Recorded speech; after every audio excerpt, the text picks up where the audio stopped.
历史课本，台湾史最后一个重大建设叫做十大建设。民主化后没有任何东西，但是他们却跟你说民主好棒棒。然后中国跟你讲说大跃进、文革，然后讲改革开放之后讲6·4，其他全部不提，他不敢让你知道。中国最近发展非常非常快，一个字，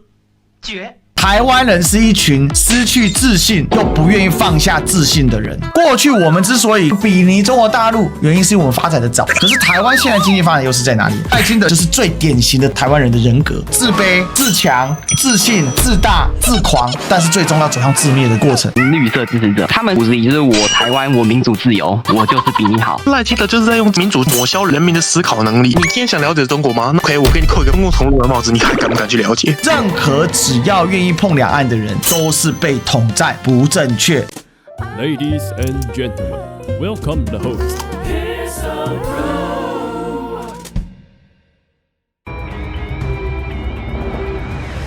我的标题：我台湾人，我歧视中国。这些绿色的或是白色的支持者，他们虽然嘴上说着反共，可他们内心经过常年教育的洗礼，他们其实是歧视中国的。台湾世界波里面被公开讨论外面24小时新闻，那你说你是爱国的，你说爱国的，你要去安排什么？安排写的装1小时，15分钟的时候把价格分配，不是啊，你们这些干部连吃小时你们吃好好的，让下人类死累，还有些不要不相信他们的事。大家是批评的时候，你就开始继续听下去，说现在世界末日啊，真的要分解啊，现在分工就要讲，不要吃你们，谁要批评你们，这是常识好处，不是常识公论。那种招式如果你们是自己传，结果你没有不礼貌乡民他以前是深绿网军，我觉得他虽然反绿是挺好，但是他仍然中共有一点先入为主歧视的状态。白色通常前绿色支持者，他们相对来说是比较能在思考的，而你可以从他们的一些只言片语找到对中国的嘲讽，甚至是打从心里的一种潜在的优越感，甚至可以说是一种歧视哦。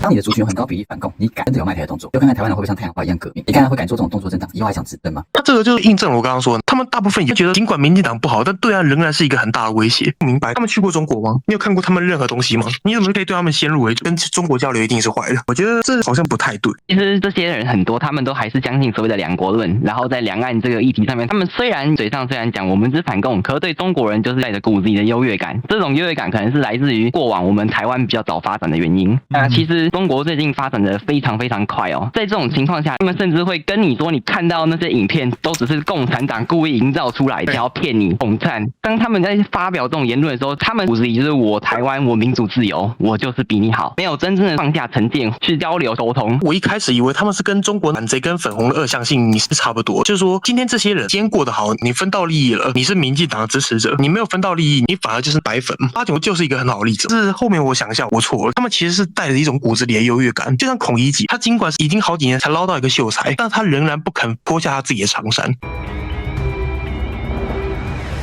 初心者是陆配，我自己算是外省3代。其实我们两个都回去过中国，我家住信义区附近。这10几年来，信义区虽然说高楼变多，但整体上感觉还是一样。那我在10几年前回去内蒙，那个时候的路就真的就是草地，然后要开10几个小时。后来189再回去的时候，就为了水泥路，只要开大概4、5个小时吧，还是很久。可问题是中国他们这样发展，相信这个比什么城市发展都来得有说服力，因为它是一个小地方，他们可以为了一些小地方开这么长的水泥路。你敢说中华人民共和国政府没有为民做事吗？那你凭什么说我们的民主自由就会为民做事？台湾那么多地方烂得不行，这10几年来大家一定也是有苦发不出，整天搞这些政治斗争，大家应该也是受不了。再来是城市的发展，信义区就是楼都破破了。然后我那时候也有去北京，回去我真的非常的震惊，因为那个才符合我从各种电影啊或什么看到我对于现代都市的想象。我们台湾那个叫做很多房子的农村，先从优越感讲起哦。我们20-30年前，我们这边在产业升级，那时候大陆还没发展起来，我觉得那时候我们有优越感是可以的。但是现在我们发展明显落后他们好几排，觉得为什么我们台湾人要这样坐井观天，甚至于继续再用20-30年前的思维在看那个大陆？看发展嘛，我们不如他们；看制度，我们可能也不如他们。我举个例子，我们民主国家，资本能干涉政治，所以无论民众怎么选出来，多少带上一点资本的色彩。但是呢，中国它今天明显不一样。中国14亿人口，你假设这个社会有5%穷人，那么他们中国今天必然要去搞平均富裕，因为一旦穷人过多，那不稳定因素变多，你政权就会岌岌可危。所以你说共产党不关心民众，但是如果我刚刚举这个例子，我们可以很明显看出来，他不关心民众，不是说政权存续的问题，而是这个国家还会不会在的问题。而且专一党制它还是有一个弊端，万一领导人没能力，或者脑子一抽不扶贫，那么后面会是不是整个国家就变那个？其实可以从隔壁撞麻的家找到答案。因为我家主家在和河外的东西都是来自麻子，为了自己家用，人家麻子东西就是麻子家的东西都是这样，自己家用，家家的东西都是这样。那这个呢，我就需要看撞麻子这个吧，他认为谁是他的绊脚石，他是他很明显在帮八炯站台，就是说他觉得中共会讨厌八炯，所以八炯那个做一定是对的。这个叫做一刀切，把所有的答案极端简化。事实上，这是一种逻辑上的谬误。中共是错的，八炯反中共，所以八炯就是对的吗？有这么简单的吗？不一定啊。其实很多都是有逻辑上的谬误，像是前阵子韩国人他中国买房，什么新手村，他甚至直接公然说我没有证据，但是你就是有收钱，就是现在他们的逻辑已经烂到这个程度了。其实他们通常会这样，就是对于台湾的状况了解的不多，就妄下定论，而且是用非常一刀切的方式，这样其实很不好。其实很多人在看中国也是这样，他们觉得中共不好，表面上跟你说，中国人民只是被迫的，没有什么，但是因为这关系，他们其实会有点憎恶及恶，所以他们其实就会内心瞧不起中国人民，甚至极端一点的会说中国人都软弱啊，不站起来反中共。但是他真的有不好到这个程度吗？我觉得现在赖清德就是在用民主抹消人民的思考能力。你今天想了解中国吗？那 OK， 我给你扣一个中共同路人帽子，你还敢不敢去了解？这图很有意思，反对我的人他一定是中共同路人，是中共同路人他反对我，所以代表我做对了。反对我的人他变中共同路人，但是他如果改邪归正改成支持我，那他就是爱台湾，所以爱台湾的人就是支持我的人，所以我也做对了。反对我的人如果呢他改邪归正爱台湾，那他就是支持我的，所以代表我还是做对了，赢麻啦。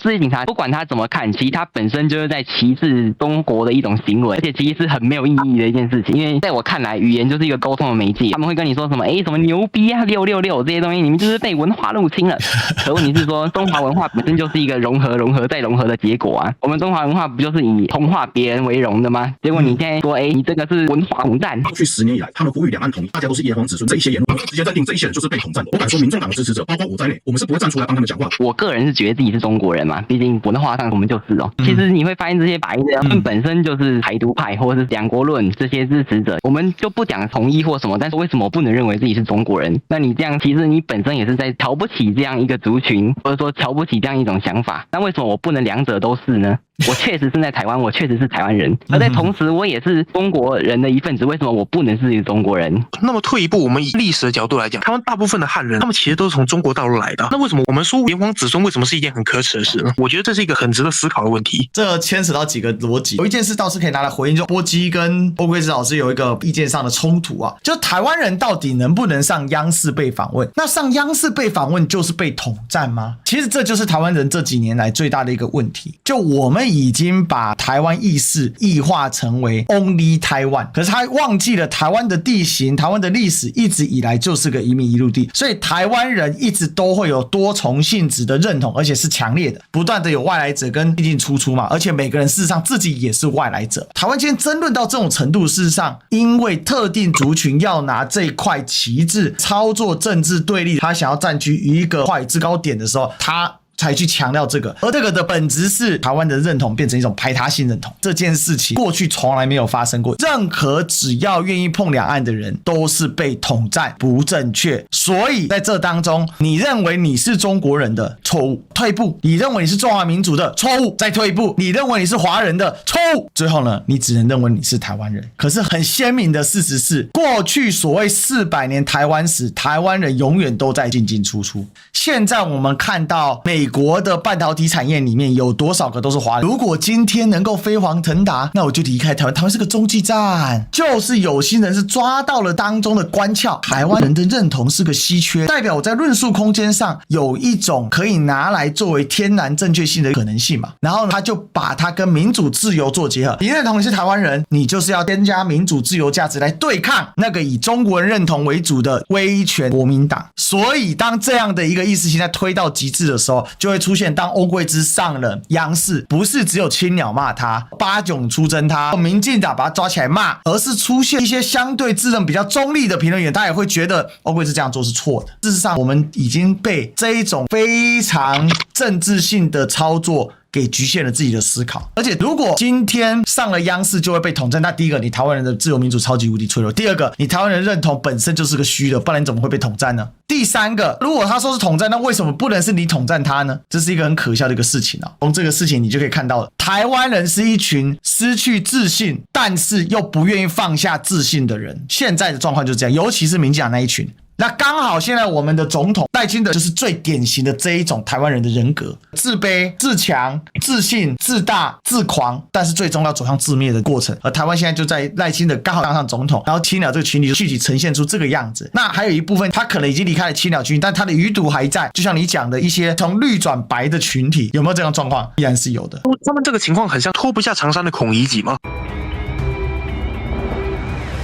民主制它发明不过300年而已，为什么我们就一定要被局限在民主这个框架上呢？就像董仲舒在建议汉武帝独尊儒术、罢黜百家之后，中国政治就已经死了，因为他们没有什么新的发想，而是围绕着儒家进行中心思想的发想。那么久而久之下来，那么你必然会敢去质疑。我觉得现在民主制也是这样，我不是说民主制不好，而是我们已经被民主框限住了。很多国家都是这样，我们不能去思考民主以外的东西，我们不能去思考中共他做的到底是不是好。我们认为多党制是绝对正确的，这是个问题吧？就说政治学在民主制发明并且被发扬光大，变成世界唯一正解的时候，政治学就已经死了。我们玩游戏很常被玩出 bug， 那它就要 update。但是问题是，民主制这300年来，它有经过所谓的大更新吗？其实是没有的哦。但是大家却相信民主自由是绝对真理。那既然这300年它已经被玩出 bug 了，我们居然跟大家说这些不是小问题，没有关系的，我们就放着就好。我觉得他们比较像玩出 bug 了，不是民主概念有问题，而是我们人有问题。为什么台湾今天变成没有什么可以讨论的空间？好像台湾就是要赢过中国，这是一个很好笑的一个状况。我随便拿好了，请问这个牌子是哪里来的啊？笑死人了嘛！往前回推10年，有这种东西会在台湾吗？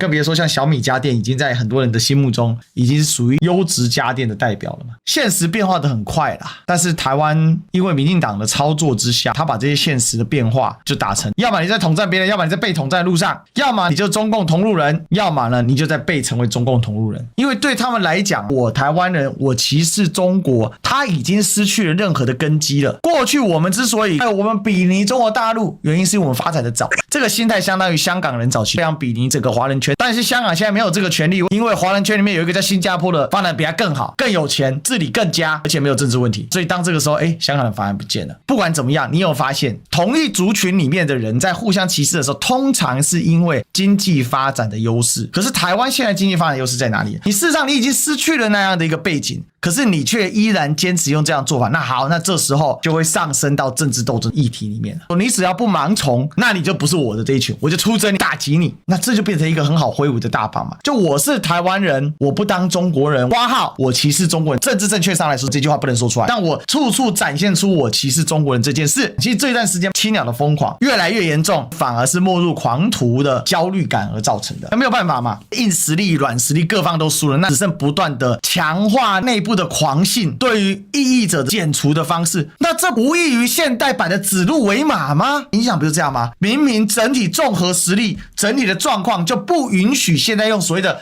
爱台湾唯一优先，而且更加极化的爱台湾。那你看秦王朝不坏3年直接土崩瓦解啦，因为当你背离事实太远，你肯定要死得身首异处的嘛。秦王朝那个时代，他的通讯能力、他的资讯传播能力、他的生活的节奏，2000多年前啊，耶稣都还没降临啊，都可以2-3年秦王朝就再见拜拜了，更何况是现在这个台湾啊，我们这是处在一个资讯快速迭代的时代。所以今天我非常谢谢2位年轻人，他们用他们的视角去呈现了一个具体的故事。年轻人他看到的事实上跟你民进党所造的这个都是不一样的，可是你不能让人家讲，你不能让人家说，一说一讲8种带头出征，现在就咕。今天赖清德就是一个全身赤裸穿着国王新衣狂奔的疯狂台湾国的主人，这是刘世芳封给他的啊！这个人到处说，你看我的衣服漂亮吧，我们台湾国主就是要穿得这么华丽啊！但是呢，他是个懦鸟侠。但问题现在下面这些人呢，要么跟他分好处，要么呢是成为他的狂信者。因为这个时候不跟赖清德，一来被赖清德胖揍一顿，可能会被赖清德物理消灭；二来过去投资的通通都毁于一旦。民进党已经执政第9年啦，他们能回头吗？所以他结局是这个样子啊。最后讲一下反共不反中，其实某种程度也是我是台湾人，我其实中国是这种东西的套娃，因为我是台湾人。但是中国能够经济起飞那么快，创造这么多精彩，是因为中国人够努力、够认真啊。至于那个中国共产党，他太邪恶、落后、一党专制、独裁者的代表，所以这就是另外一种我是台湾人，但我歧视中国的写法，也就是我都得找个理由来验证我是对的，我是优越的。所以得反共不反中啊！请问中国政府是哪一个党组成的啊？中国政府的每个机构跟中国共产党的每个机构，很多都是一套人马2块牌子啊！那你要怎么否定这套系统造成的中国现在的壮大呢？所以很多东西值得我们思考再思考啦。你去看过你就知道了。然后稍微做个结尾，刚刚讲到台湾人优越感，如果你家有小朋友或者你自己就是学生的，把你的历史课本翻出来，翻到台湾史的后面，台湾史最后一个重大建设叫做10大建设，民主化后没有任何东西，但是他们却跟你说民主好棒棒，然后中国跟你讲说大跃进、文革，然后讲改革开放之后讲64，其他全部不提，他只跟你说中国改革开放了，然后就这样，他不敢让你知道这些东西。收听者，他是高3哦，然后我是高2，对，没错。虽然说现在台湾非常的绿，但是各位还是要相信我们台湾的小孩还是有希望的，好吧？谢谢大家。